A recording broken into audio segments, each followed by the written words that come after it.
Мынандай бір ғибаратты бір оқиға бар. Бір тамшы бал жерге түсіп қалады. Соны көрген құмырсқа жылдам батып келіп, балдың шетінен жей бастайды. Жартысын жеп, азғантай жеп кетіп қалады. Қайтадан құмырсқа әлгі балдың дәмін тағы татқысы кеп, балға тағы да келеді. Тағы да біраз жейді, қайтып кетіп қалады. Тағы да балға кеп, тағы біраз жейді. Кейін ойланады: мен осы балдың ортасына кіріп тұрып, тойып тұрып жеп алам деп.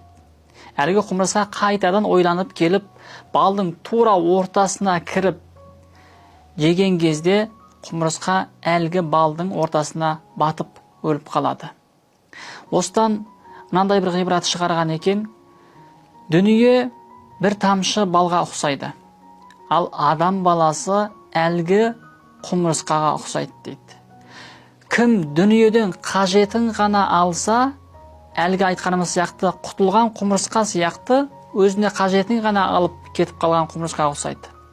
Ал енді дүниеге беріліп, Раббасын ұмытқан адам әлгі балдың ортасына тұрып өлген құмырсқаға ұқсайды. Яғни дүние тіршілігіне алданып, Раббасын, намазын, ғибадатын тастап қойған болса, оның ертең ақыретіне үлкен зиян келеді деген болатын.